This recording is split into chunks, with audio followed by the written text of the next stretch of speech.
7 biết không đấy không?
We are fixing the microphone.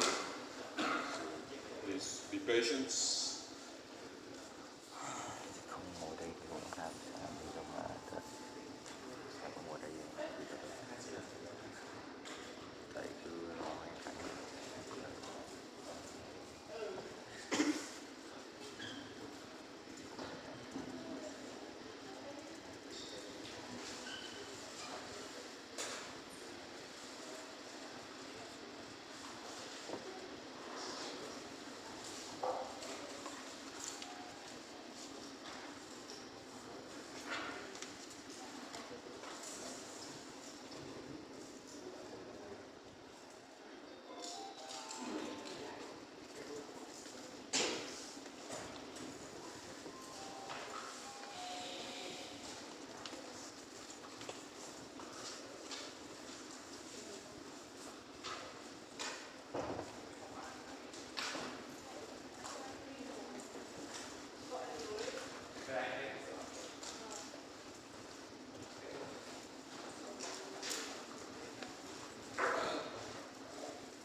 gọi được anh rồi à?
Hello.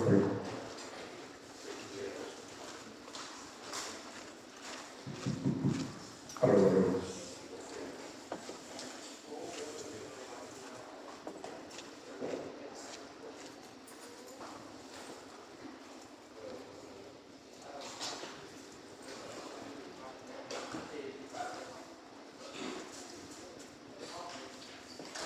Okay, good morning, and thank you for your patience.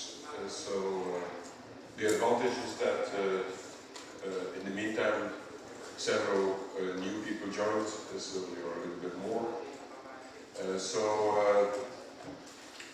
This morning we will recapitulate the last three chapters on the acid base equilibrium, the solubility and the complexation equilibrium, and the final one on electrochemistry. So I will start with the acid-base equilibrium. Maybe we should make it a little bit more dark, if possible. So,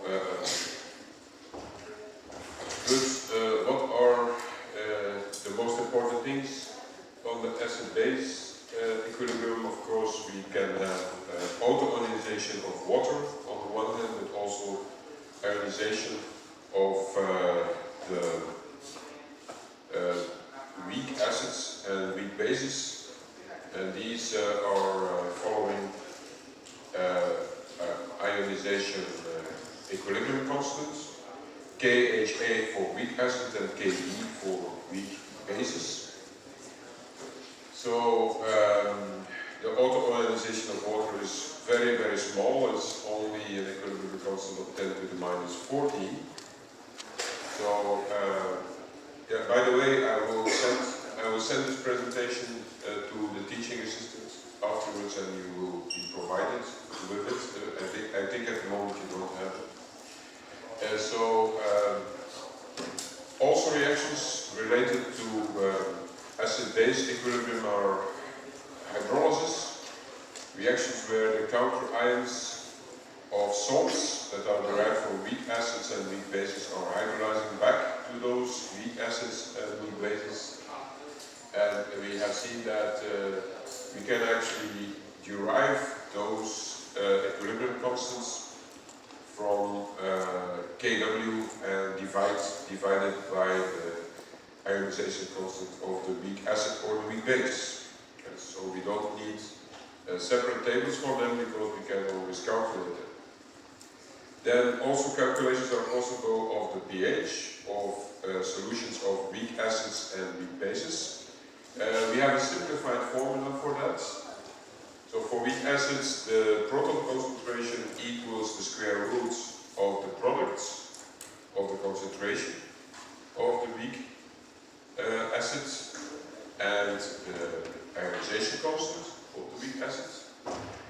This formula is in most cases valid, but it is a simplified formula. And then for the OH minus, we have something similar, so we can calculate POH, but of course also from that pH by having 14 minus POH. And it's also the square root of the product of ionization constants and the base constant. And at the end of the chapter we have learned about buffers, and buffers actually those pH can be calculated also from concentrations of the buffer components. The other thing that we need is the pK of the weak acid or the weak base that the buffer is made from. So in the case of acidic buffer is the pKHA plus a logarithm of concentration salt over concentration of weak acid. In the case of a weak base, it's 14 minus the negative logarithm of the base constant minus the logarithm of the salt concentration over the concentration of the weak base. So we're going to need these formulas for the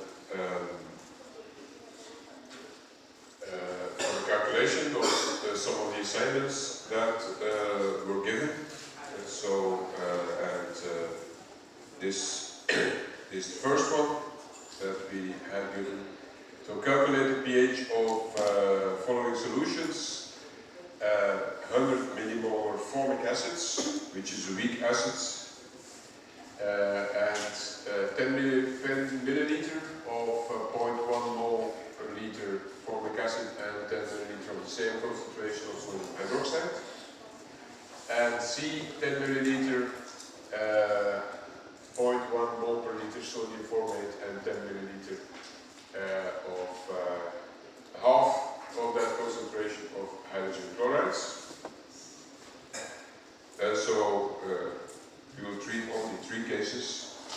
I know that in the original assignment I had 4 different cases.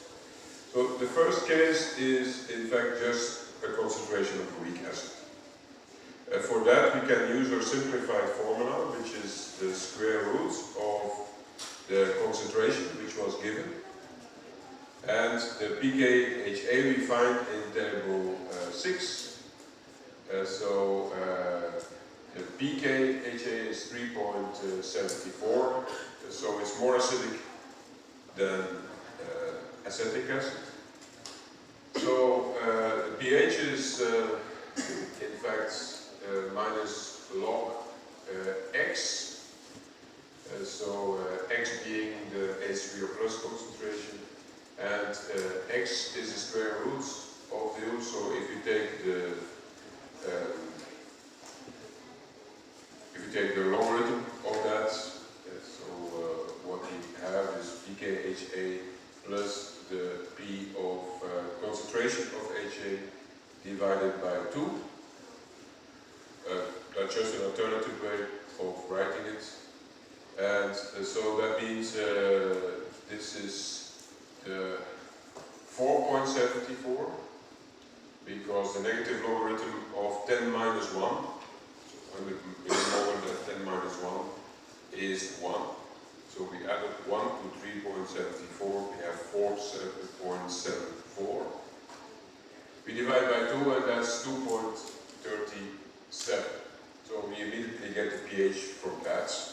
But we could also, of course, have calculated with the normal formula, so the square root of concentration multiplied by the KHA, then we need to use the KHA, and then take the logarithm afterwards of the H3O plus concentration that we found. So this is the value that is found without simplification. If we use our iterative method, we're going to find 2.4, which is close enough, I would say. Otherwise we should use this stepwise or iterative methods. I'm going to tell a little bit more about that also in a moment. Now, case B is a stoichiometric mixture of sodium hydroxides, a strong base, and formic acid, a weak acid. So we get a complete formation of sodium formates, and the sodium formate can, of course, hydrolyze. That means we should use the hydrolysis equilibrium constants, and of course that is Kw divided by KHA. So we can use that. Kw 10 to the minus 14, KHA we can calculate, and the Ca minus is 5 millimolar, because we diluted because of the mixing of 2 equal volumes. So the 10 millimolar becomes the 100 millimolar becomes 50 millimolar, that's more correct. And so we put that in our equation and we then arrive at hydroxide concentration of 1.67, 10 to the minus 6. We take the negative logarithm of it and then we get the pOH. that's 5.78. And what was asked was pH, so that means we have to take 14 and subtract this 5.78 from it, that's 8.22. In the third case, we added two buffer components together. Or in fact, we generate the two buffer components, that's a more correct way of saying it, because we add the salts, sodium formate, equal volumes, 0.1 mole per liter, and hydrogen chloride. The hydrogen chloride is actually only half of the concentration, and it will free the formic acid from its formate salt, but half of the formic acid will be left. That means we have equal concentration now of formic acid and formate. So if we apply the buffer formula, that means this logarithmic term is going to be dropped, because these two concentrations are the same. That's the logarithm of 1, and logarithm of 1 is 0. So we don't have to do a calculation, we just know that the pH is going to be the pKHA, and that's 3.74, because we can just read it from the tables.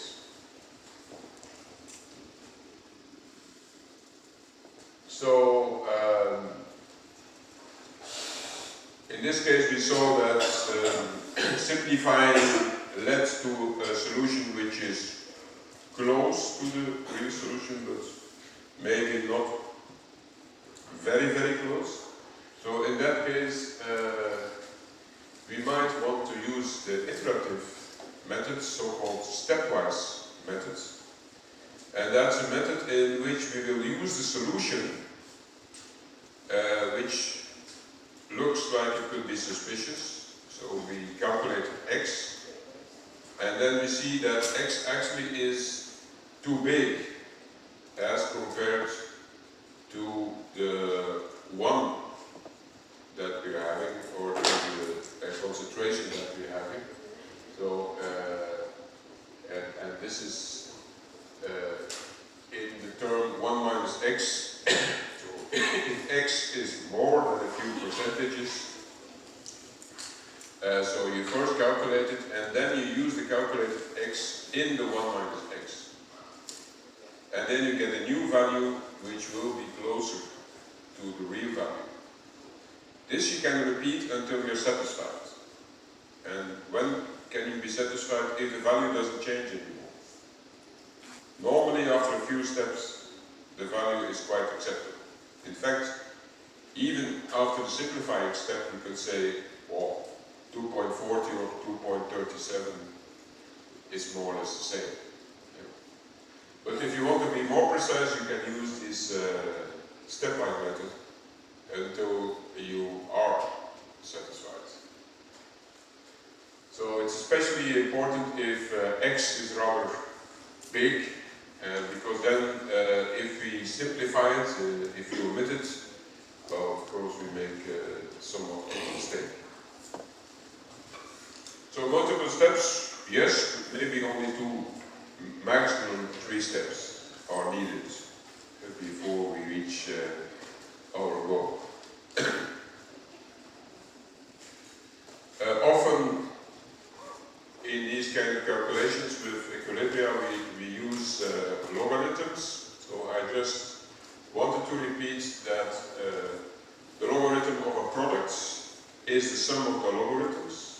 The logarithm of ratio is logarithm A minus logarithm B, and if you take a logarithm of a number that is to a power of x, the power can be brought before the logarithm.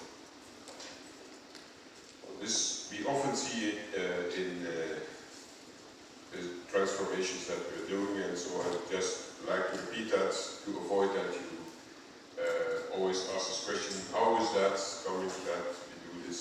Well, these kind of simple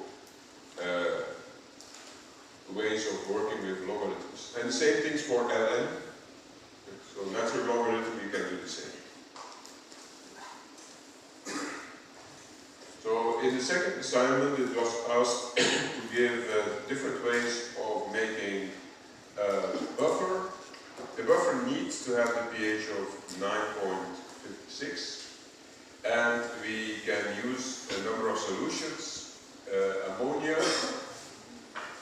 ammonium chlorides, and hydrogen chlorides, also sodium hydroxide. They're all in the same concentration.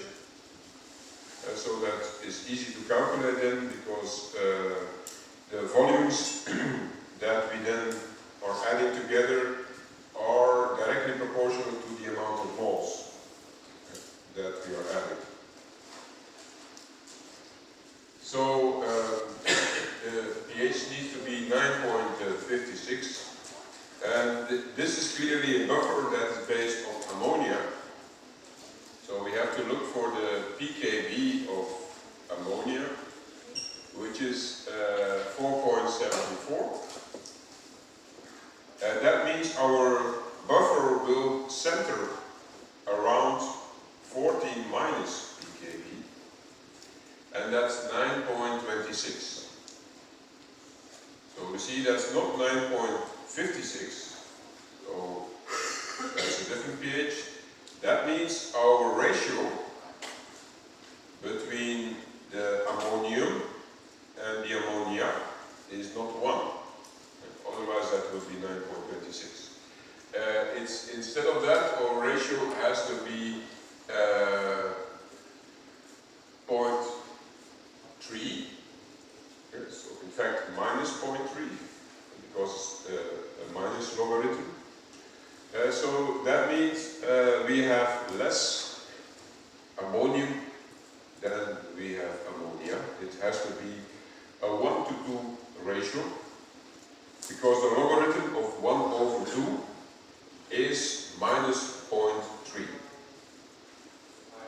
Okay, so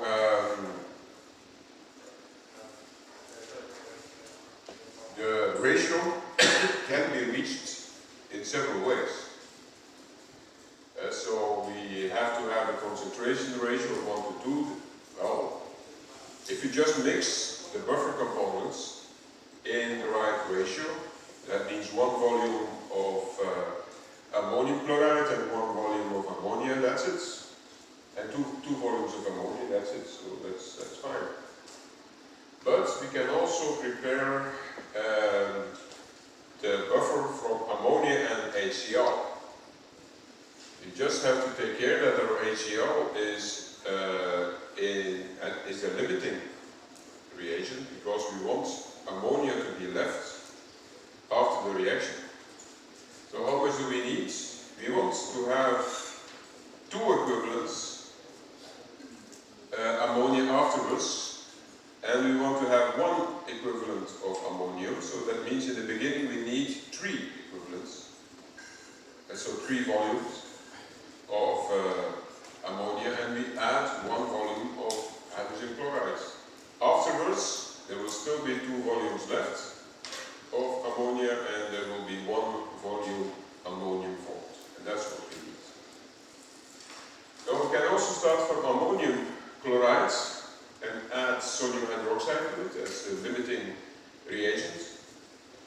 And again, we know that we want that after the reaction there's only 1 ammonium left, and that there's 2 ammonia formed. So that means now we need to add 2 volumes of sodium hydroxide. That means we will have 2 parts ammonia and 1 part ammonium left, and that's what we need.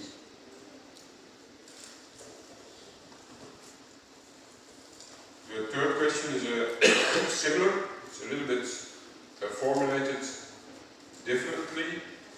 So we have 4 situations where we mix different phosphate salts with acids and the base. Now, phosphate is a polyprotic acid and can lose several protons. So also several buffers are possible based on phosphate. And one of the things we need to look at is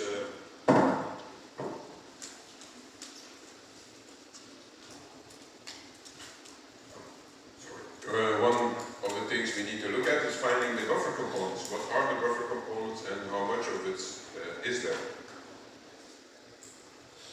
So in the first case we have 100 millimolar of sodium dihydrogen phosphate. We take 10 milliliter and 1/4 of the volume, but of the same concentration, of ACl. So what will happen now? In fact, one of the protons will be added to the dihydrogen phosphate and we'll get 3 hydrogen phosphate, in other words, phosphoric acid. So the buffer is a buffer of phosphoric acid and dihydrogen phosphate.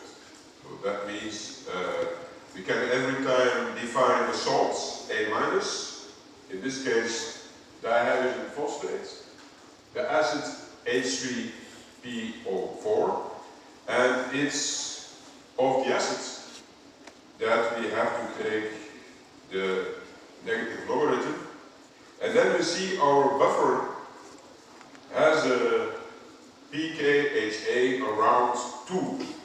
So that's a very acidic buffer, in other words. So the value that we want to have, 7.69, we cannot reach with this buffer. It's out of the buffer plateau and the buffer capacity. So that, for sure, is not our system. That could never become 7.69. Especially not with that kind of ratio that we're having. Now, in the second one, we're having the same amount and concentration of dihydrogen phosphate, but we add sodium hydroxide to it. Now, sodium hydroxide is, of course, a strong base, and it will take away protons from dihydrogen phosphate. That means now we have a new buffer system, but now our HA is dihydrogen phosphate. And the A- is monohydrogen phosphate. So that means we are in a different buffer zone, if I can call it like that. It's around 7.21. And so this is much closer, of course, to the pH that we want to reach, 7.69. And we can calculate that actually the difference to have, because it's minus the logarithm, is 1/3. So it's more basic. So that means we would want to have more of the A- than we would like to have of the HA, but this is not the case. So it's not the correct ratio of A- HA to actually reach that. Since we have only 1/4 of the sodium hydroxide, the ratio afterwards will be 1:3. So that's not ending in the right spot. So you will have a pH lower than 7. So that's not good. Now, in the next case we have monohydrogen phosphate that we add, and to that we add HCl. So now the HCl will react with the monohydrogen phosphate and we will have dihydrogen phosphate. So that means it's the same buffer.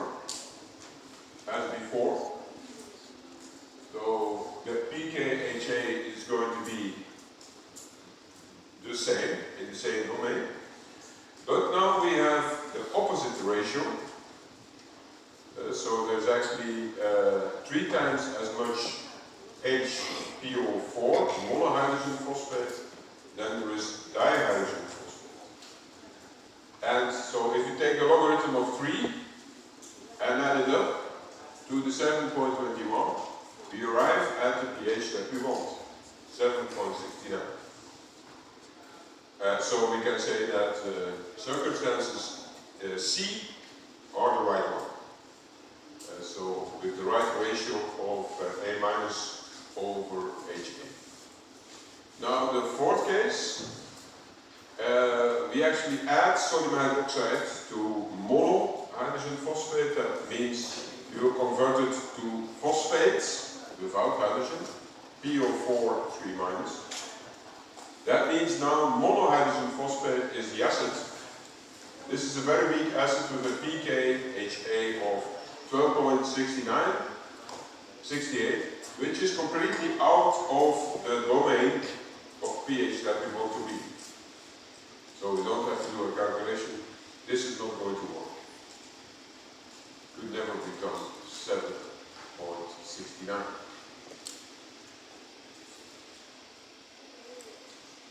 So,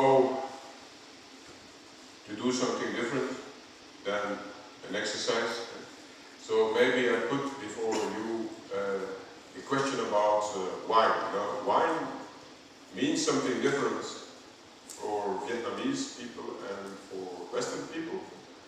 So if we talk about wine, we normally in France or Belgium or in Europe, we only talk about the wine that is made from grapes.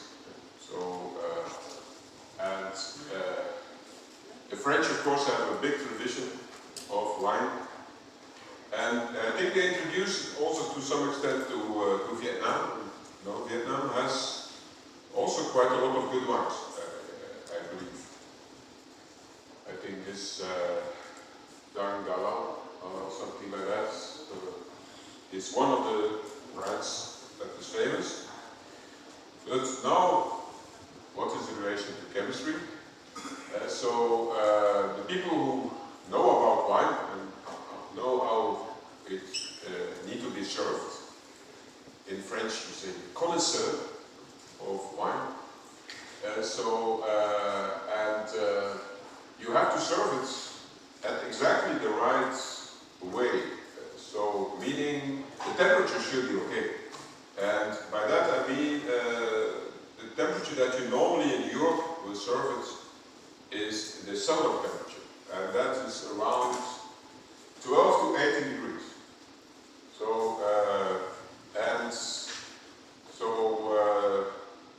In Vietnam it's relatively difficult to reach that temperature, especially in the summer, because it gets quite hot. But especially the French will be horrified if you add to the wine ice. They will really be angry and upset that you do it, because they say it's very bad for the wine. It brings it completely out of balance. Now, is this something real? Do the French actually have the rights? And is there a chemical reason for it? That you shouldn't add ice, you shouldn't cool it too much, or it should not be too hot also. And anyway, I think this is not a good way to drink it from the bottle. So that I cannot recommend. Now, the chemistry. In wine, of course, we have several compounds. It's a mixture. It's mainly water. Of course, also alcohol. That's one of the reasons why we drink it. But there are many components that contribute to the taste of the wine. So a wine is both sweet, because there's a little bit of sugar that is left.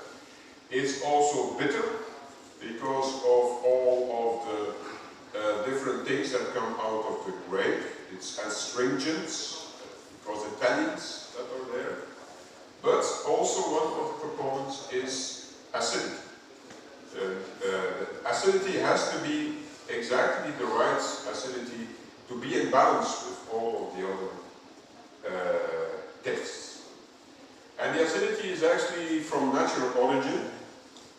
The brewing process generates a number of acids, and some of these acids already are present in the grapes before they actually are fermenting.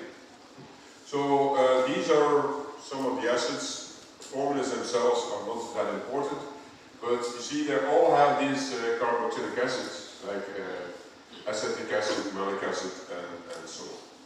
These are all weak acids. So that means they follow thermodynamics, they have equilibrium constants, and so on. So it is known, of course, that weak acids are ionizing in water, which is the main medium in wine, in fact. And this is an endothermic process. Like all of the weak acids, it's an endothermic process. What does it mean? If you heat up your wine and you serve it at 30 degrees instead of 15, your K, equilibrium constant for the ionization of the acids in the wine, will increase. And there will be actually maybe more than doubling of the acidity. So, of course, that means your wine only tastes acids, because it will overpower all of the rest of the taste. So you don't taste any more sweet, no bitter, and so on. So it only tastes very acid and completely out of balance. Okay, so that explains why you cannot serve it at such high temperature.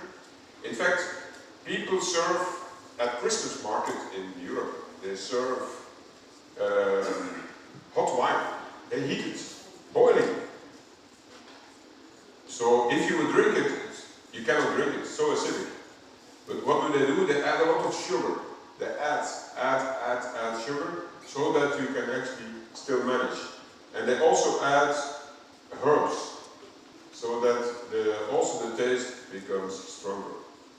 So the so-called Glühwein. Glüh in German means hot. Okay, anyway, what happened if you now would add water, cold water, or you add ice? Now the opposite is happening, because of the ice, your temperature is not 12 degrees, but it may be more close to 0 degree. But that means your wine actually is going to have not enough acidity. And we only have bitter and sweet taste, and then it's less interesting to drink. Also, the result of the ice would be dilution. And if we dilute a weak acid, all of the taste is diluted, so also the sugar taste and so on. But this taste dilution is linear. However, the acidity is according to the square root. But that also means if you dilute the wine, it becomes, relatively speaking, more acidic. Because all the taste go down, but not the acidity as much as the rest. So it also becomes slightly more acidic. In fact, if your wine is not so good, it doesn't matter. Because then if you add the water, it just gets a little bit more fresh, more acidic. And all of the other tastes which were not so good anyway are disappearing. So then in that case, actually adding the water may not be such a bad idea. Okay, so now if somebody asks you about wine, you can give them a chemical story about it. So let's move to the next chapter, the one on solubility and complexation equilibrium. So, and in fact, we show that Solvability and the solvability products are two different things. One is just the amount of gram per liter or mole per liter that you can dissolve a certain compound, and the other one is of course an equilibrium constant. We also learned that precipitation is the inverse of the solubility equilibrium. We learned about complexation equilibrium and that it's in several steps, but that normally what is given is the global complexation reaction, and the complexation reaction is very often done in excess of ligands to avoid that we have more than one equilibrium. We also learned how to shift equilibria by taking away concentrations of some of the components. We learned when there will be a precipitate, so we can know that by calculating the reaction quotient and comparing it with the equilibrium constants from the table. And we learned that there's an influence of other equilibria on the precipitation and solubility equilibria. So,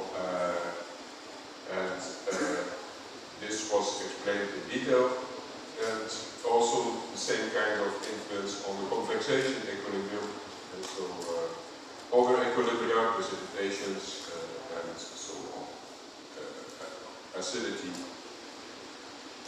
And then the final part, we were dealing with the sulfides, which can precipitate, depending on the concentration of the sulfides, S2 minus, and the pH of the solution.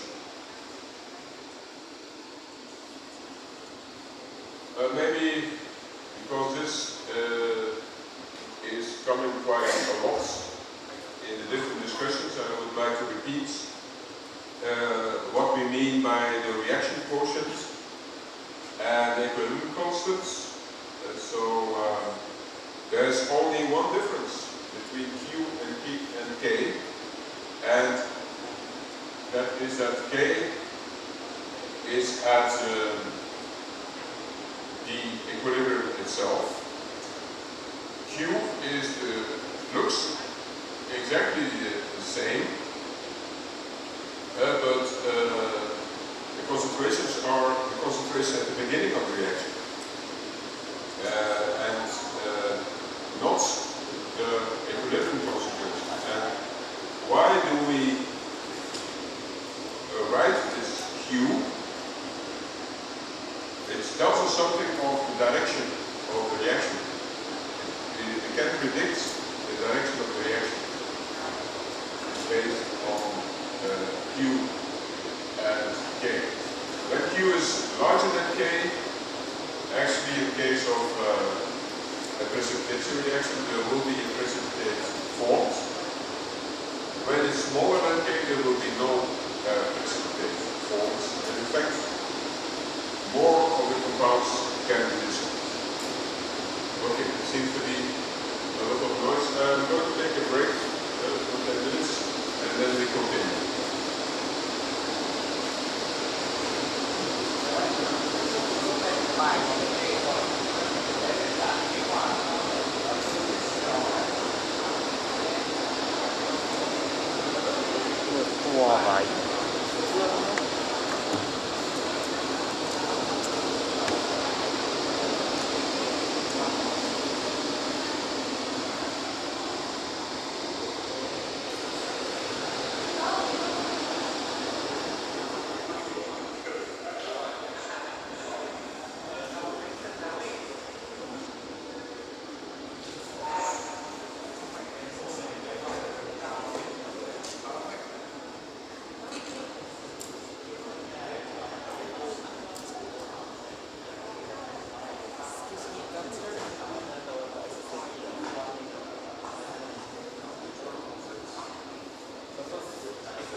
Okay, let's continue with the assignments that were given during the solubility equilibrium.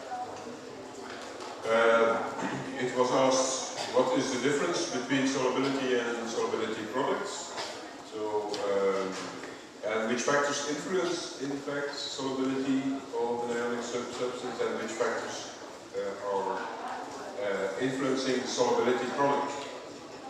Of course, as I already explained, solubility is just how much of the substance is dissolving in 1 liter of solvent, of water, at equilibrium. So it can actually be derived from KSP, which is the solubility product and an equilibrium constant. And of course, we can only dissolve until the Q that we calculate is equal to KSP, and then it doesn't dissolve anymore. So the concentrations can be derived from that. Now we can influence the solubility by complexation. We have seen, for instance, silver chloride can be dissolved in ammonia. Whereas silver chloride normally is very insoluble in water, now it can become soluble. We can also influence the solubility by adding ions, by the same ion effect. Like adding ions lowers solubility. So in fact you will form more precipitates. Now, if we, in this case, are working on the solubility by adding either ligands or adding the same ion, we are not doing anything with the complex, with the solubility product, because that's a constant. If you want to change KSP, which is an equilibrium constant, we need to change the temperature. And at a constant temperature, KSP is also a constant. Now, most solubility equilibria are endothermic, so that means solubility mostly will increase when we increase the temperature. So that's according to this free energy equation. Just also here a little bit extra information about chelates. Chelates are ligands that contain several donor atoms.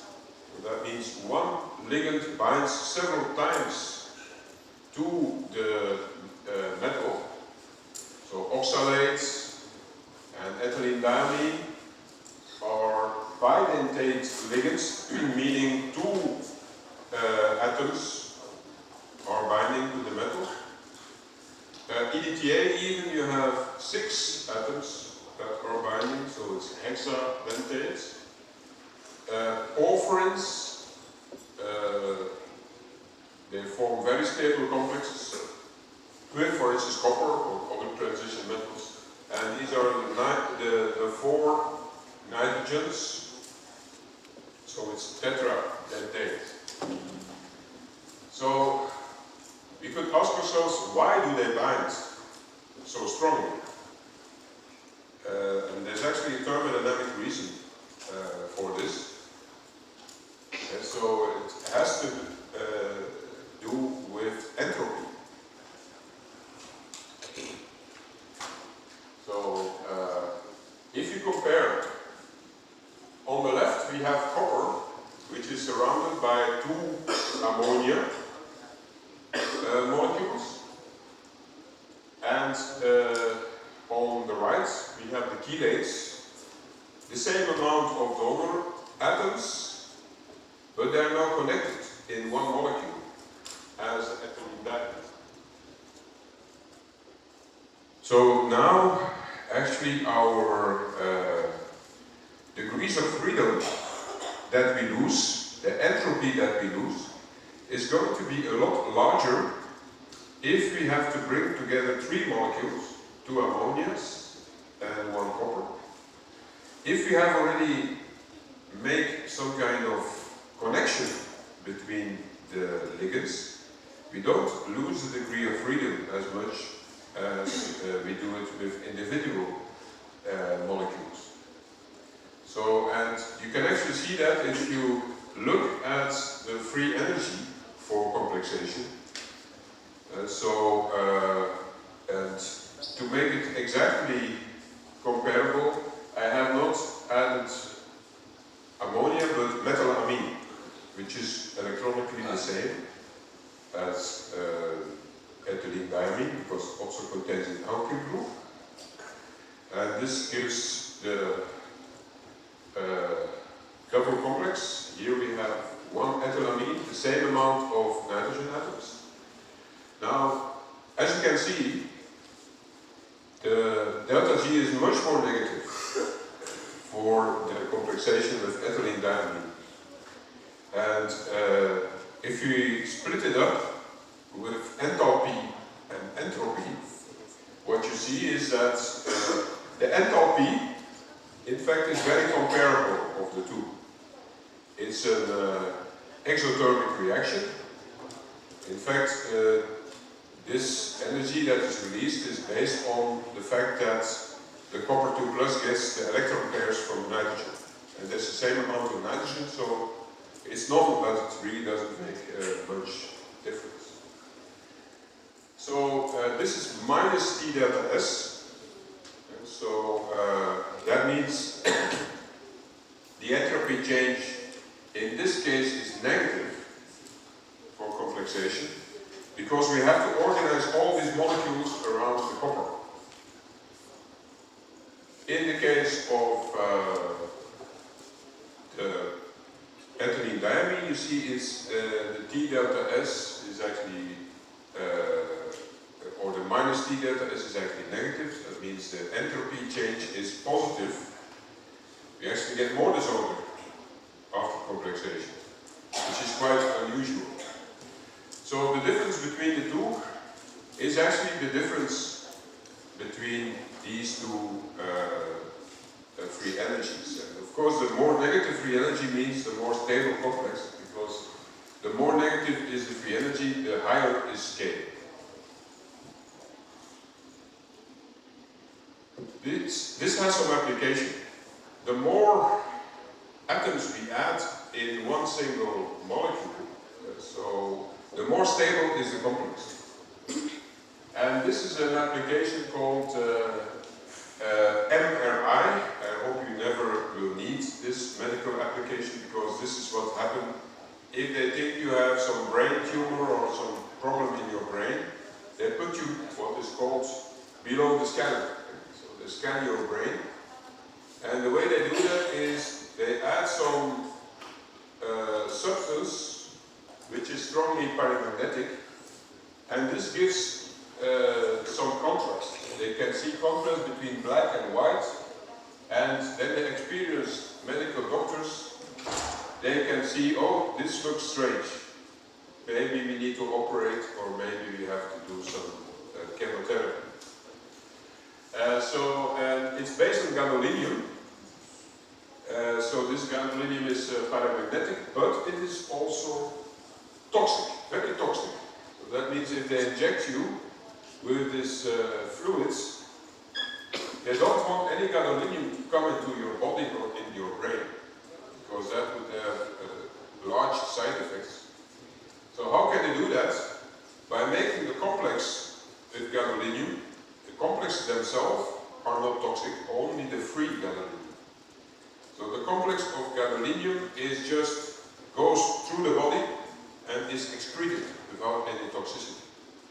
But of course, your complex need to be extremely stable. And for that, they need, it's a kind of super EDTA, so you can see it has 3 nitrogens and 5 oxygens, so it's a total 8 donor atoms. And these are commercial solutions of gadolinium, the so-called Omniscan. And the other one is Gadovist, which are used in the clinic when you are undergoing such treatments. Okay, back to chemistry or to the course material. So on the solubility equilibrium, what is the solubility of barium fluoride? And we want to calculate it in pure water and in 200 millimolar potassium fluoride solution. Of course, it's a fluoride, that is important, not potassium. So we can find in our table what is the KSP of barium fluoride is 2.4 10 to the minus 5. That's one thing we need. And this is equals the barium concentration multiplied by the fluoride concentration squared. So if the solubility is X, that means the amount of barium fluoride that we get. For every barium fluoride, we get a barium. 1 mole for 1 mole, but we get 2 moles of fluoride. So that means the concentration of fluoride is 2x. And it has to be squared, so this factor is 4x squared to be multiplied by x, so the total is 4x to the third, you could say. And we can derive x from that, so it's 1.82 10 to the minus 2. So barium fluoride is relatively soluble. We can reach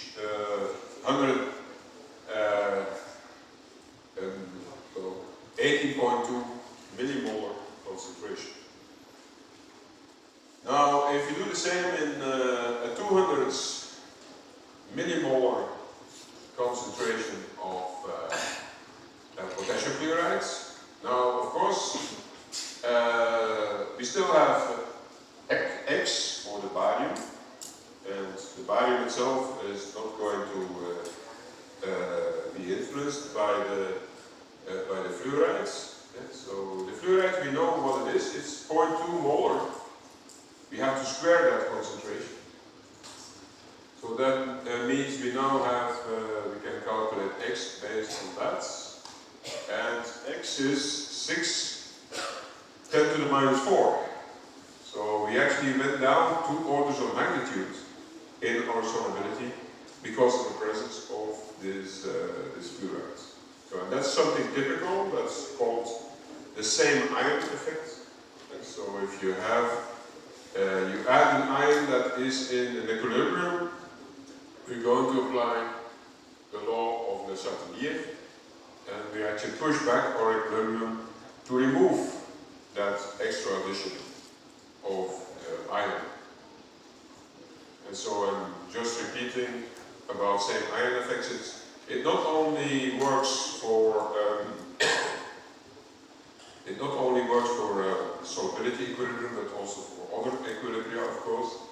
So here, addition of A plus or B minus in the solubility equilibrium will actually push your equilibrium to the precipitate, to the not soluble compounds, or to the reagent, you could say. So that actually means your solubility is going down in the solution. For an acid ionization reaction, the same thing. So we can push back our ionization by adding a strong acid. So then it will be mainly HA that we will form.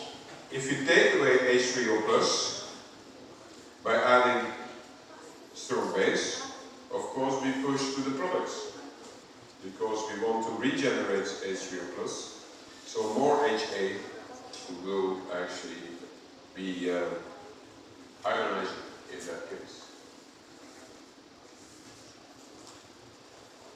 A complexation reaction, also there we can have same ion effects.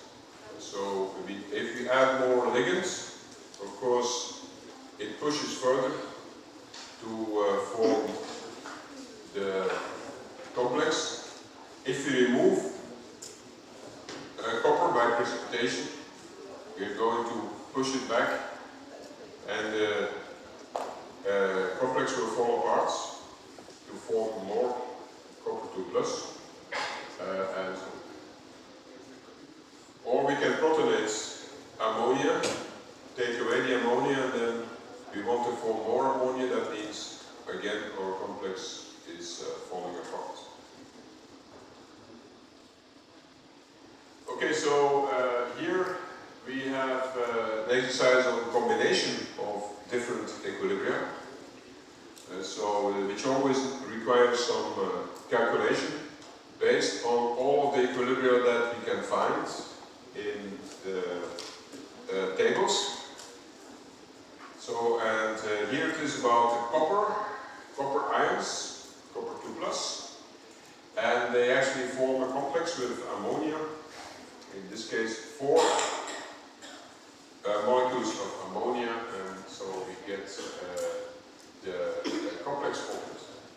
So it is asked, what will be the free concentration of copper 2+ after complexation?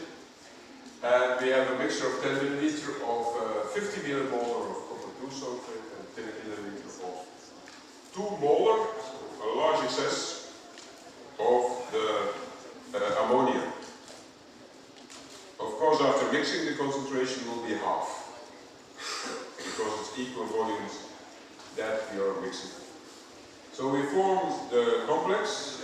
The stability constant we can find in table 10, I think, and that's 4.8 10 to the 12. So we're going to need that for our calculation.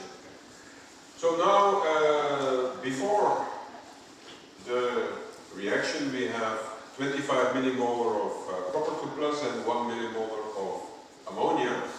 And based on this very high stability constant, we know that all of the copper 2+ will disappear, except for that very small free concentration that we still have there. And we need to calculate that, so that let's put that as X. That means 25 millimolar of copper 2+ are going to disappear, and 4 times as much is going to disappear. The 4x we can keep here, but probably will be simplified. So that means after the reaction we have 0.9 of the ammonia still there. How much copper complex is there? Well, more or less the same, except for that small amount X, but we already simplified here. So 25 millimolar of the complex is there afterwards. So we have only X in simplified form. Now we can make a calculation that X is 5.79 10 to the minus 15. Very small indeed. There's almost no copper 2+ left. Our simplification is certainly correct. Because we have a very, very small amount. Now, the second was a little bit more complicated, because it was asked, will there be any copper hydroxide precipitate? And this is a little bit unexpected, you could say. Okay, when can there be a precipitate of copper hydroxide? When Q of copper hydroxide is larger than the Ksp of copper hydroxide.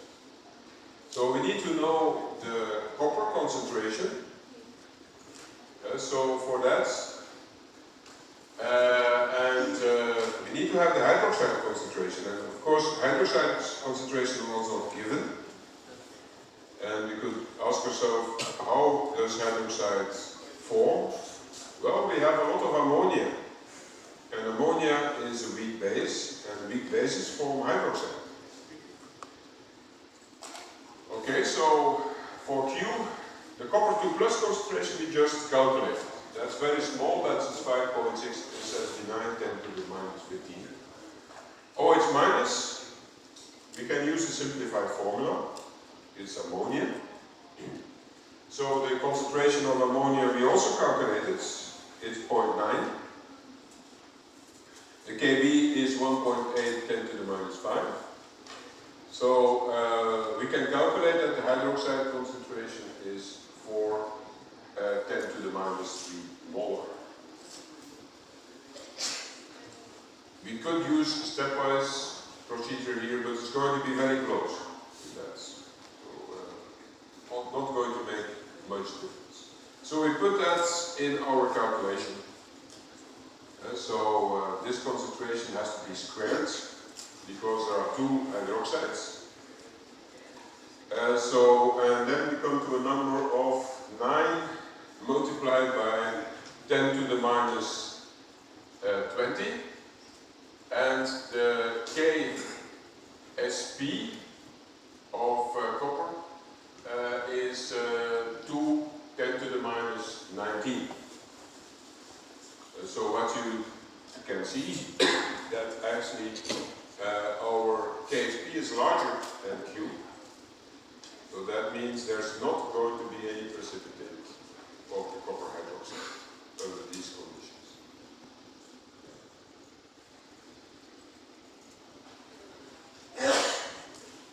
This is another exercise. So it is asked to calculate whether 1 millimolar of silver chlorides, 1 millimole, I should say, of silver chloride can be completely dissolved in 100 milliliters of 100 millimolar sodium thiosulfide solution. And thiosulfide is a ligand. You form the complex of silver with 2 thiosulfates. And the equilibrium constant is also available in the table. It's 2 10 to the minus 10. It's 2.9 10 to the 13th. The 2 10 to the minus 10 is actually the solubility product for silver chloride. So you need those two. You have 2 equilibria and you need the 2 data to combine them to do this calculation.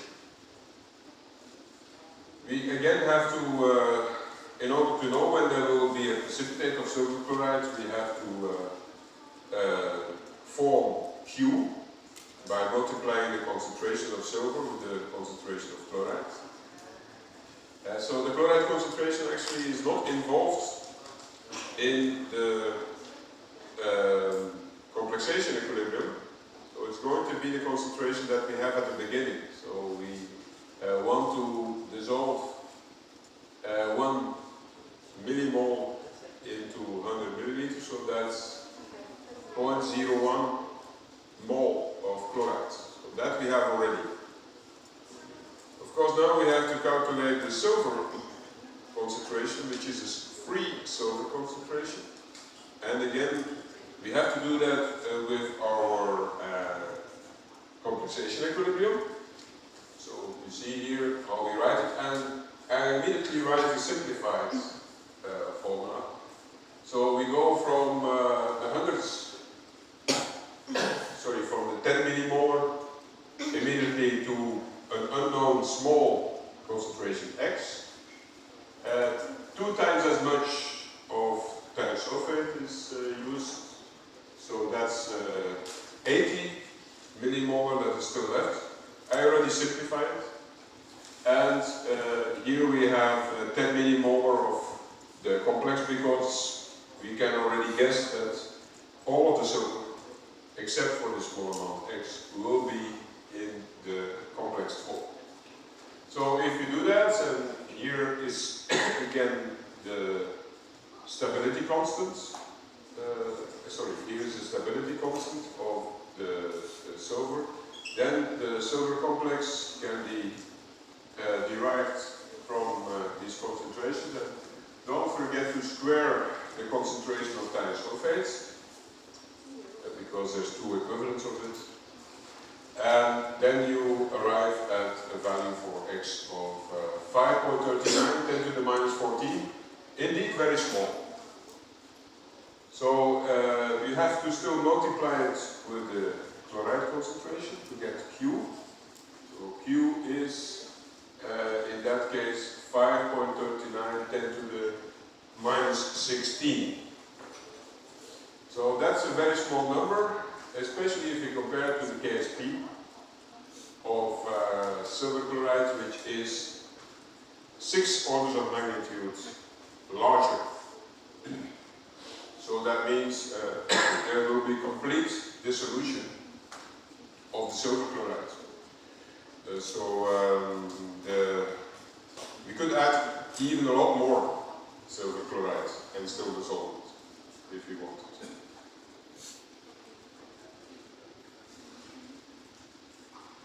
So this is about iron 2 chloride solution that we're going to precipitate as a sulfide. So this is similar to what we have seen at the end of the chapter. So it's saturated with H2S. The saturation means 0.1 mole per liter, 100 millimolar. So we should show by a calculation that we will have a precipitation. That means again Q will have to be calculated. And then we should calculate, if you want to redissolve the iron, which pH should be the solution. So, and we don't take into account any volume changes after addition of the acid. Now, Q is the iron 2 plus concentration multiplied by the sulfide concentration. So now the iron concentration we were given, it's 100 millimolar. So that's the sulfide concentration actually must be calculated, but we already did that previously, and it's 1.2 10 to the minus 13. So Q is 1.2 10 to the minus 14, and we have to compare that to this number, which is a lot smaller, 4 orders of magnitude smaller. So for sure we're going to have a precipitate. Most of the iron will precipitate. So in part B, we want to redissolve the precipitates. So that means Q should become KSP. At that pH, we will exactly dissolve it. So we have to do again a calculation. So the iron concentration is still the same, 100 millimolar. So the KSP is 6.3 10 to the minus 8. So that means the needed sulfide concentration can be calculated as of the order of 10 to the minus 17. Now, how can we calculate now what is the pH to get this kind of sulfide concentration? For that, we need the global ionization reaction of H2S to sulfide and acids. We have done that before. And the global ionization constant is the product of the two ionization constants together. This also we did before in the course, of the order of 10 to the minus 20. And this now we can put the data that we have on this equation in it. So the H2S is actually not going to change much. It's 100 millimolar, it stays 100 millimolar.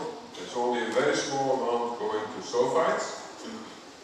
And we know the sulfide concentration. We calculated that it's 6.3 10 to the minus 17. The only unknown in this equation is the acid concentration, H3O+. That means now we can calculate that. And it can be calculated that it should be 4.2 10 to the minus 3. So if you take the negative logarithm of that, you get the pH, and that's a pH of 2.38. So we don't need a pH of 0, like in the example that we have done earlier. It's enough to bring the pH down to 2.38 to dissolve all of the iron if we have 100 millimolar concentration of iron.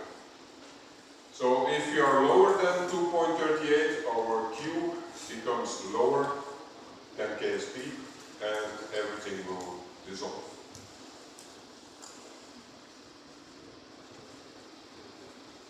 Okay, this is another one. I'm not sure I gave this one, but just something we can do now at this moment. So we add sodium sulfate to calcium nitrate, and the sulfate and the calcium could combine to precipitate. And the question is, how much will precipitate? So which percentage of the calcium remains in solution? So we mix 70 milliliter with 100 milliliter, different concentrations, so we have to recalculate our concentration. The sulfate is 153 millimolar after the mixing, and the calcium is 77.6 millimolar after mixing. So Q is actually just a product of these two concentrations. So that's 1.18 10 to the minus 2, and that's larger than KSP, which is 2.10 to the minus 5. So we're going to certainly have precipitates, and we know that this goes until the equilibrium, and at that equilibrium we reach KSP. So there's going to be a small amount of X present. So, and X is the calcium concentration, and this has to be multiplied by the sulfate concentration. Now, how much sulfate is still there after the reaction? You can see there is an excess of sulfate. So the calcium is limiting. So what is left of the sulfate is the 153 minus 77.6, assuming that we can simplify. Okay, so if we use that in our calculation, that's 75.4 molar. I already suppressed the X, simplified the X. So that means X now can be seen as the KSP divided by the sulfate concentration, and that's 2.65 10 to the minus 4. Indeed, quite low concentration, 2 orders of magnitude going down, in fact almost 3, because that means it's 0.34%, so less than 1% of the calcium concentration is still there.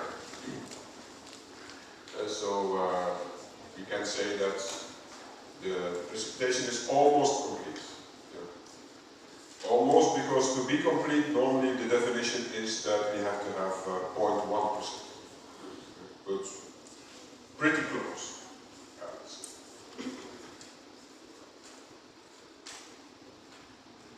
So the same kind of question about lead 2. Will there be a precipitate with iodide? And so what we are adding is 3 drops, and a drop is 50 milliliter. So defined as 50 milliliter of 20 molar of potassium iodide to 100 milliliter of the 10 millimolar lead nitrate. So nitrate and the potassium are not going to participate in the solubility equilibrium. It's the lead and the iodide that combine. And the KSP for that is 7.1 10 to the minus 9. You can find that in our tables. So the amount of iodides can be calculated from the fact that one drop is 50 milliliter. That's the amount of moles that we're going to have. So in this volume, in fact, you see these drops here are not going to make any big influence on our volume. We can actually simplify it, I think, by just saying it remains 100 milliliter. It's only a 0.1% from the volume increase. So our iodide concentration then can be calculated. It is 3 10 to the minus 4th, and I think we can do that in a simplified way. So Q is lead's concentration, which is also not changing. It's still 10 millimolar. And iodide concentration we just calculated, so we have to square that one because there's 2 iodides. So this becomes 9 10 to the minus 10 for QSP. And as you can see, this is of the order 10 to the minus 10. And the KSP is 10 to the minus 9. So clearly that means the QSP that we calculate is smaller than KSP. We will not have any precipitate at this low concentration of iodides. The reason is certainly because we don't have a lot of iodide in our solution. This is a cerium-3 salt. It's a cerium iodate salt. This can form a precipitate depending on the KSP. KSP here I have to give to you because you won't find it into the tables.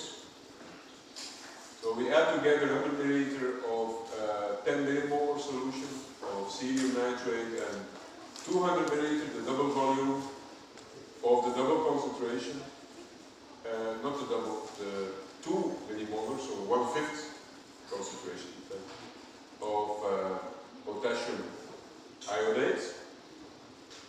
So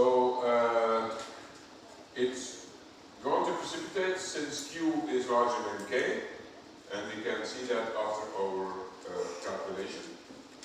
So, and in fact, we have to first calculate cerium-3+ and iodates. So, and then, of course, we have to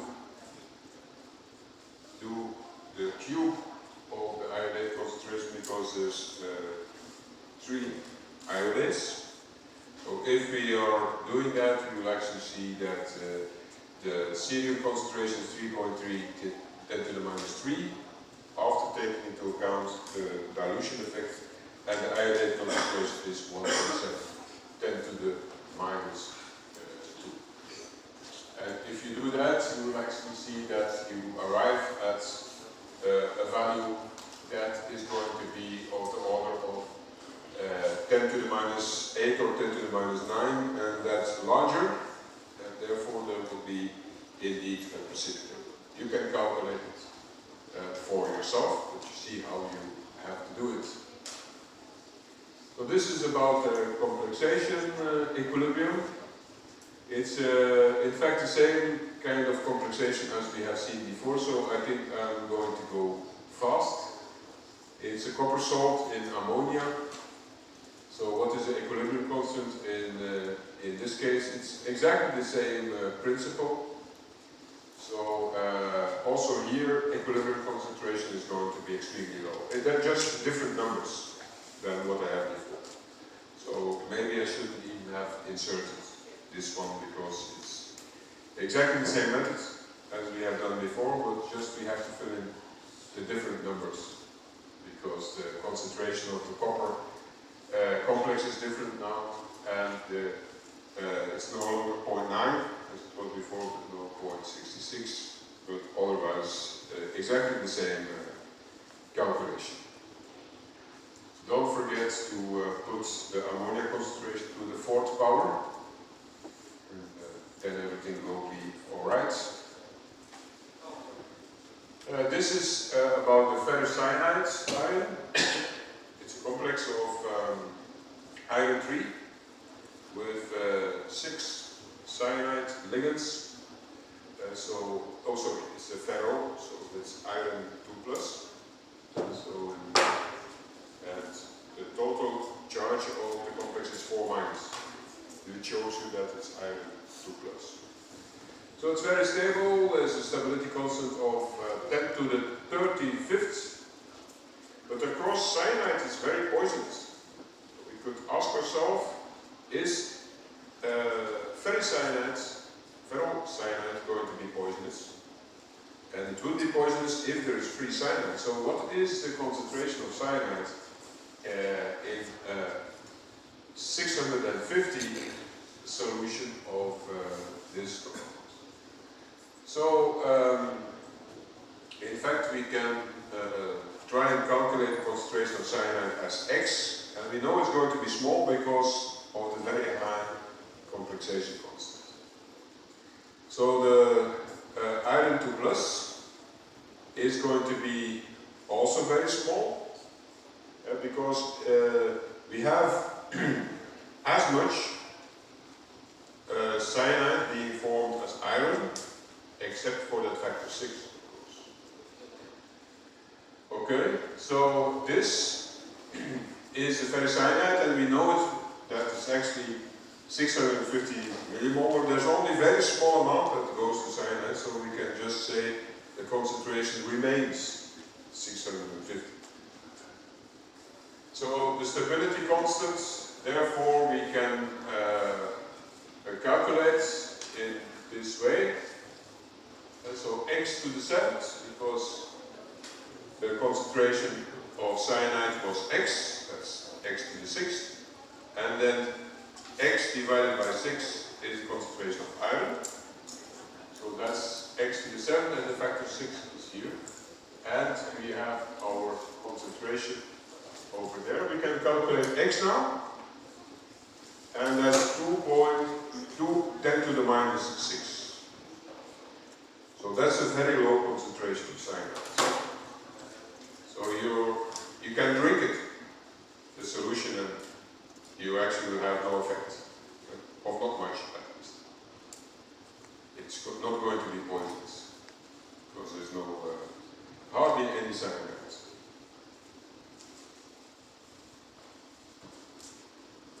So the solubility of mercury 2 chloride, that's a rather difficult exercise, but I will try to walk you through it. It will give you the solution. Mercury chloride in 2 different situations. The first one is simple. It's just in pure water, and this is based on the same type of calculations that we have been doing. And the second one is we are in a 3 molar solution of sodium iodide.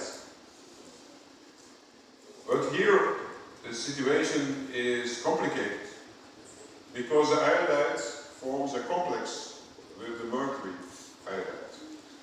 So, and you will have in such a strong concentration, the only species that you will have is actually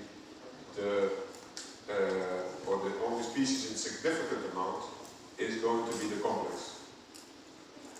So the KSP for mercury iodide is very low, 10 to the minus 29, but the stability constant of the iodide complex is very high, 6.8 10 to the 29. So what are the answers? So the first one we can just do as before, 4x to the 3rd, with x the concentration of the mercury iodide. So we can calculate x as 1.9 10 to the minus minus 10. Now, the K can be calculated for the new reaction in the following way. It's Y divided by the fourth power of the iodide concentration, and this concentration of the complex can be derived from that as 1.4 mole. Okay, let me walk you through that, how we arrive at this value. So, quite complicated because we have two reactions now. The precipitation reaction. In fact, it's a solubility equilibrium. The way, or the precipitation equilibrium is the reverse of a solubility, so that means your K is 1 over Ksp. Then the second reaction is the complexation reaction. Mercury to plus and 4 iodides form a soluble complex. And this is the stability constant that governs this reaction. And what we are looking at is a reaction C, in which a mercury iodide is dissolving with 2 iodides and forming the mercury iodide complex.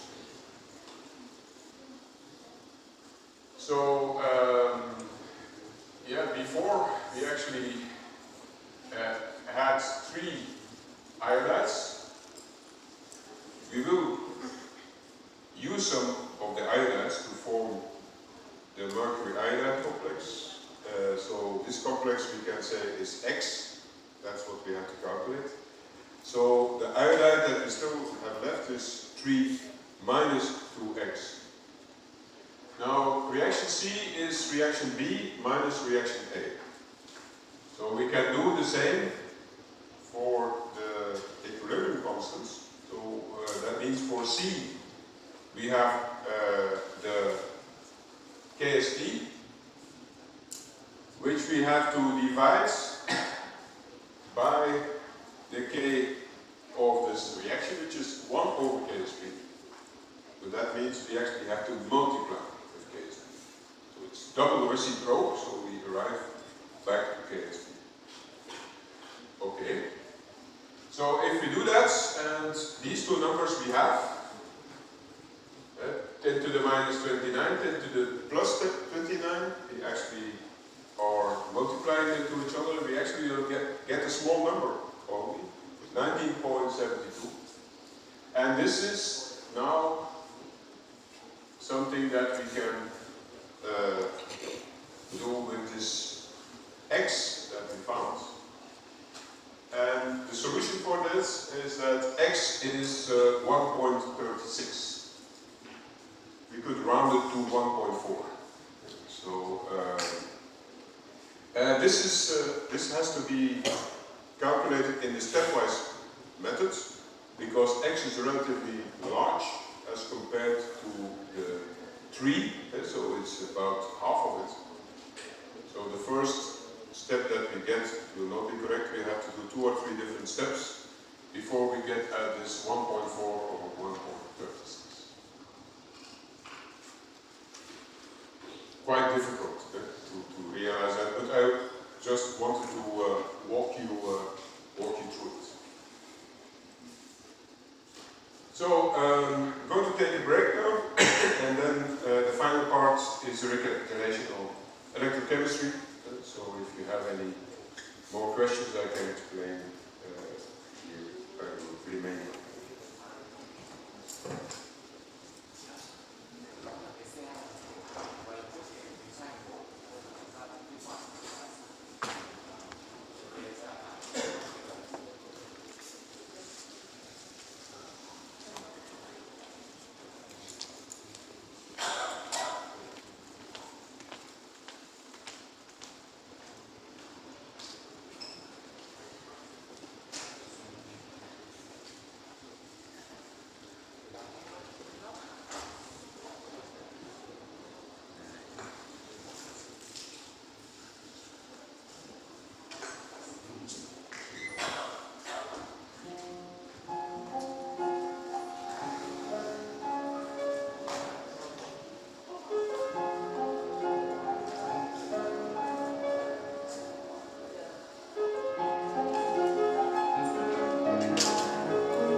Okay, so I think we just have a few slides left, so we can finish quickly.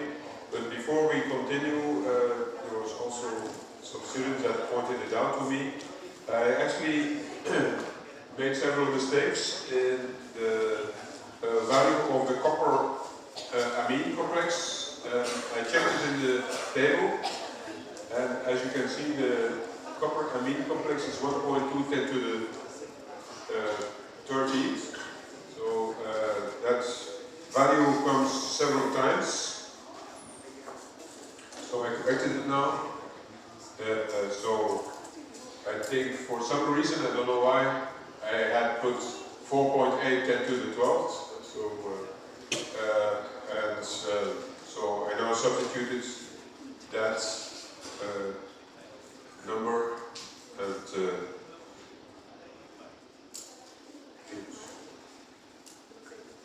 also on the next page, 1.2 10 to the 13th. I think that probably the data will still be valid. So then I think also in the later exercise it was the same. So also I corrected it to 1.2. Here it was written 2.1. I don't know why. So maybe I was careless. So, but I think it's going to remain the same anyway. And yeah, we are at here. Yeah. So electrochemistry. So this may be one of the most important formulas.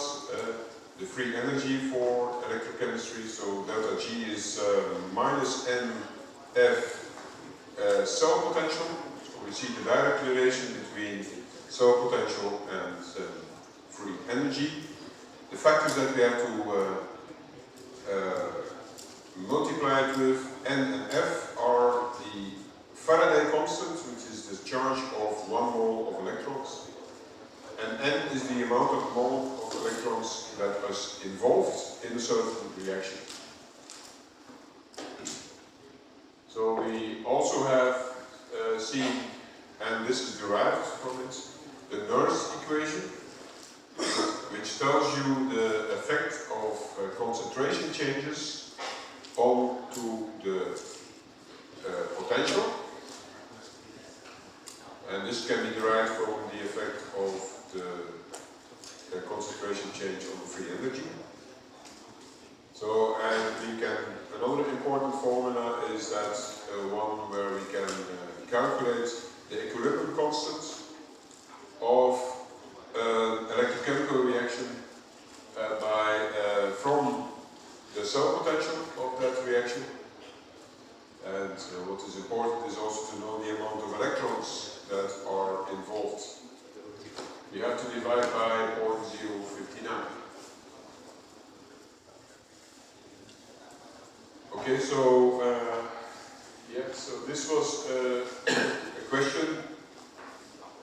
What are the mathematical relationships between the standard reduction potential of cobalt 3 plus and cobalt 2 plus couple and the standard reduction potential of the complex and the stability constants of that these complexes. For that we have to make combinations of reactions. So and what we can see is that the first is a half reaction where cobalt 3 plus accepts an electron, and we get the cobalt 2 plus. The free energy for that reaction is related to the reduction potential of cobalt 3 plus, which we can find in the literature. Then, of course, the second reaction is the complexation of cobalt 3 plus. For that we have a free energy expression which is based on the stability constant of that complex, so of the reaction B. And the complexation of cobalt 2 plus is of the same form, but of course there will be a different stability constant. In fact, this stability constant will be lower because the charge on cobalt 3 plus is lower. How much lower? We don't have actually the data in the table. Now the fourth one is the one where the cobalt 3 plus in the complex form is being reduced by taking up an electron. So that's a half reaction. And it can be shown that this half reaction, or reaction, is in fact A plus C minus B. So if you combine it like that, we arrive at the fourth reaction. That means we now combine free energies and we write it in the form of the potentials. So that means we have to divide by minus NF to get at the potentials. So for the first reaction, so A, so that means it's E0 of the first reaction A. For the second, it's minus RT and KST. So we divide this by NF, and for the other one, it is minus B, so this is minus minus, becomes plus. And you can see it's going to be the difference between the stability constants. We have to divide by NF.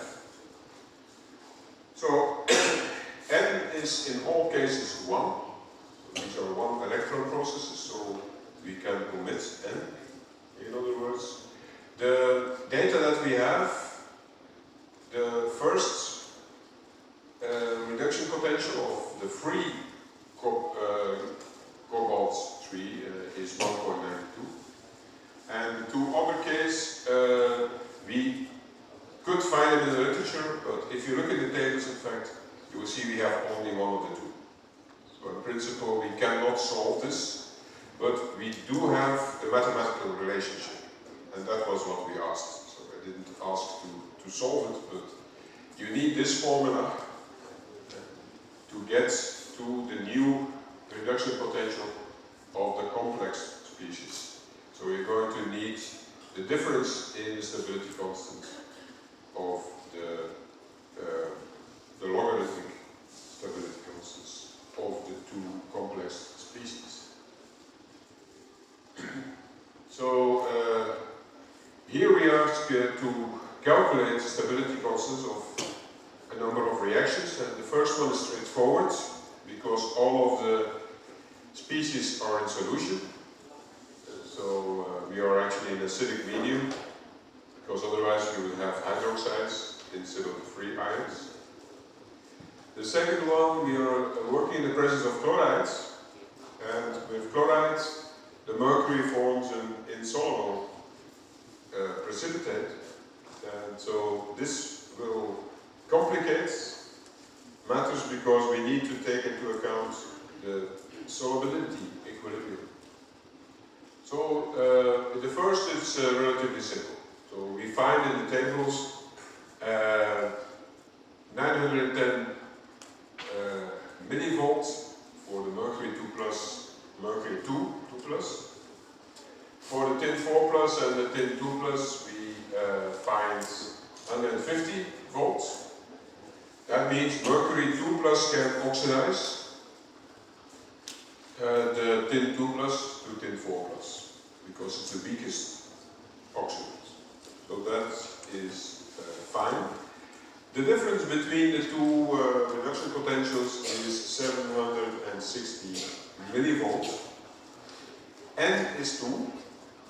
So because in this reaction, so we are going to use 2 mercuries to prepare 1 mercury 2 plus, and at the same time the tin changes 2 units of its oxidation state from 2 plus to 4 plus. So that means we can now calculate log Q, and I'm sorry, that still wrong.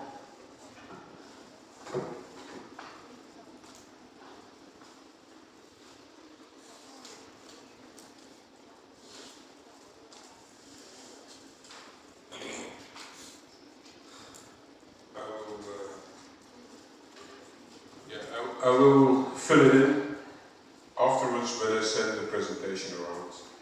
And so, if you fill in the 2 and the 0.76, you actually arrive at 25.7. That's a logarithmic scale, so actually means that you will have a number that is 10 to the 25th. So, and then the 10 to the 0.7, which is probably 5. Okay, so 5, 10 to the minus 25, but I'm going to calculate that to have the exact value. I will send that to you later. I thought I removed that mistake, but apparently not. So,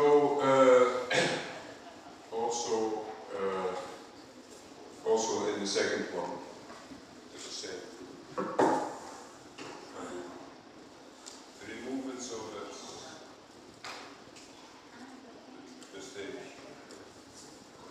disappears. But the method is more important. So what do we need? So we need to recalculate our reduction potential of the mercury. Because now the mercury is taken away as a precipitate. And so we're going to need the KSP of the mercury 2 chlorides, dichloride. So, and this KSP is 1.6 10 to the minus 18. It can be seen as a second reaction. The third reaction, and that's the one that we want to know the reduction potential of, is the two reactions added up together.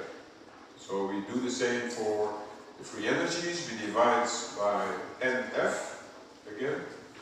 So that means our new reduction potential is the old reduction potential plus a factor RT and KSP divided by NF, N is 2 and F is 96,500. This factor is 530 millivolts. So we're going to have a much lower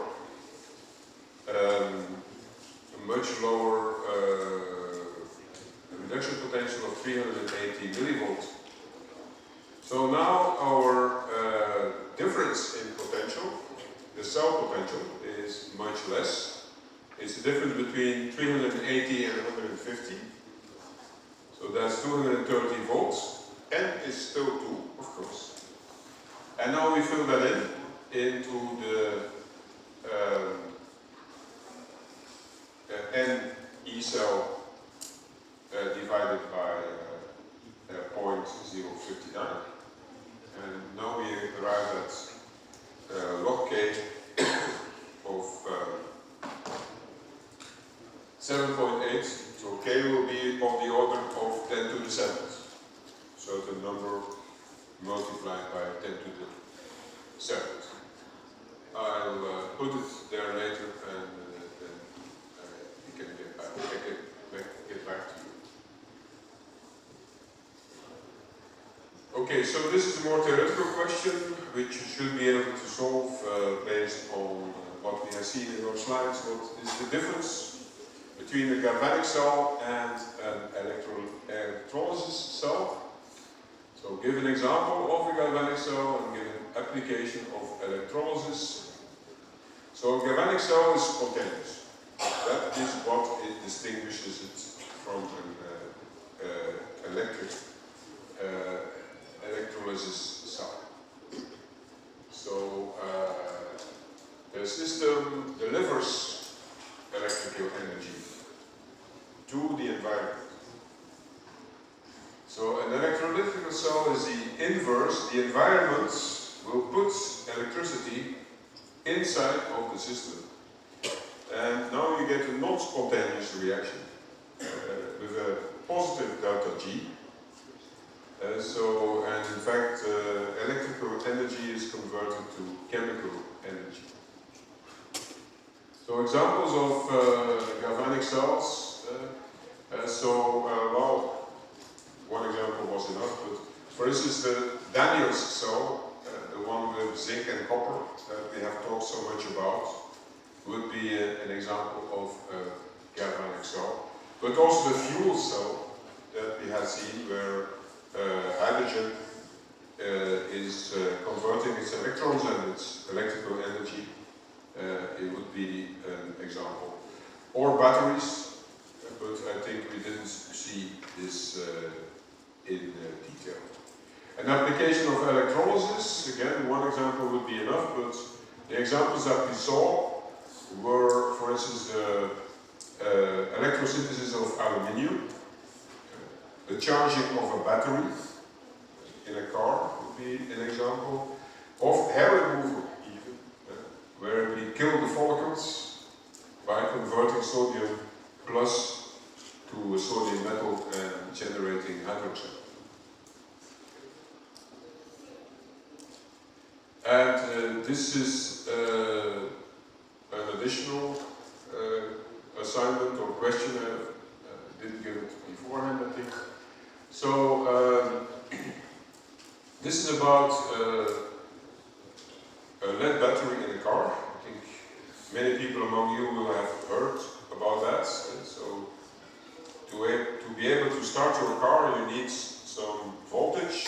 So that's what you, when you turn the key in your car, that's actually what's happening. You give the starting electricity voltage. This is actually it's old technology, already existing quite long.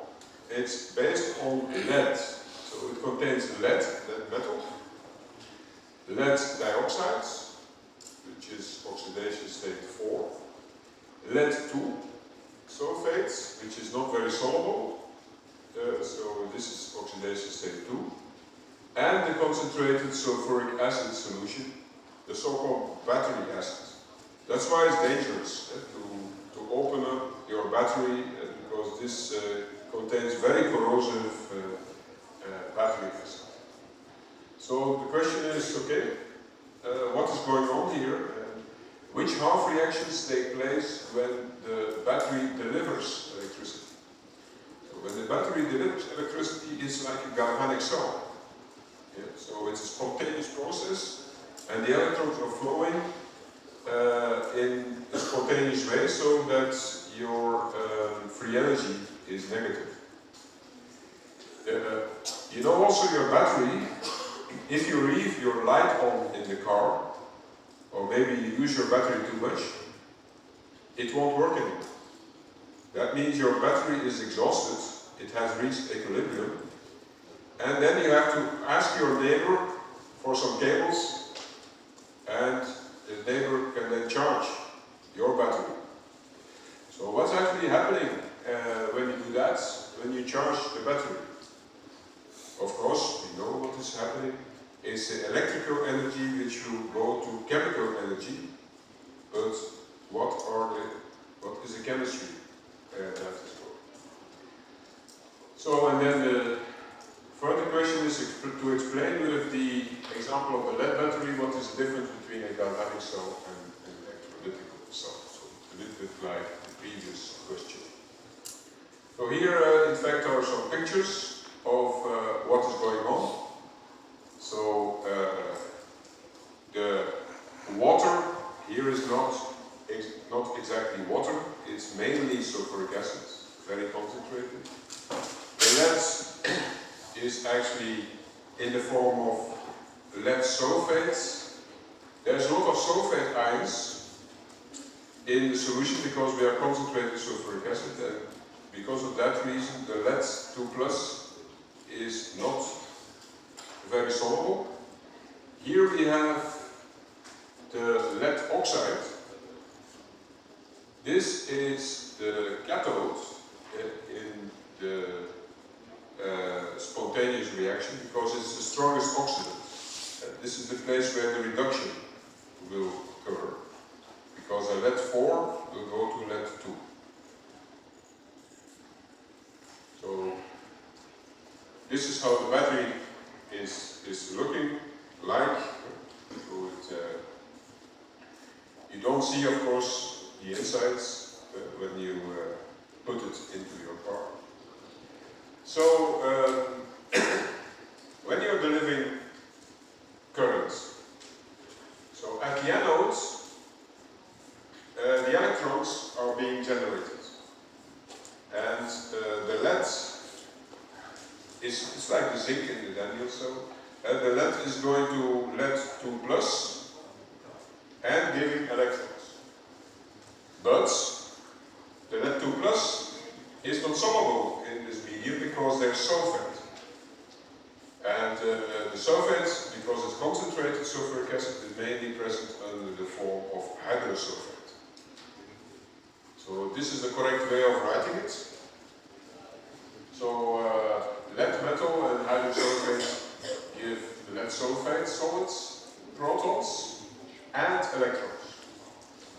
Now the electrons are moving, and they are used to reduce the lead oxides, and for that again you will generate lead 2 plus, and the lead 2 plus again precipitates as lead sulfate, and so also water is being created in that process. So that means if you would just use your battery, the lights are on, the music is on, you don't do anything with your battery, after some time the lead is gone. Yes? It's completely converted to the lead sulfate, and so is the lead dioxide. And so you have used it up, and the battery is what they call the battery is dead. So no longer. So then you have to charge it. And what is happening when you charge it? Actually, exactly the opposite. That means now the lead sulfide at the anode is going back to form lead metal, and the lead sulfate at the cathode is going back to the lead dioxide. And this is reversible. So if you put the electricity long enough, we now have made the battery alive again, and it can be used. Now, the first situation, which goes spontaneously, is in fact a galvanic cell. The second situation in which you charge your battery is an electrolysis cell. So you see, this battery that you have in your car is at the same time a galvanic and an electrolytic cell. Just depends on what you do with it. So if you use it to generate energy, it's galvanic. If you charge it up, it's electrolytic.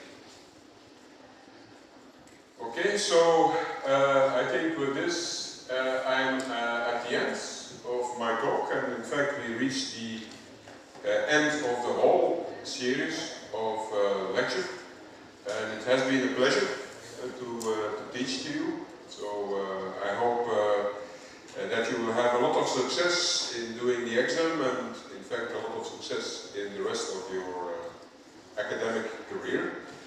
So and maybe we will meet again at another occasion. So maybe one day even you will visit Belgium. So I hope you can do that in the future. So thanks again for your attention.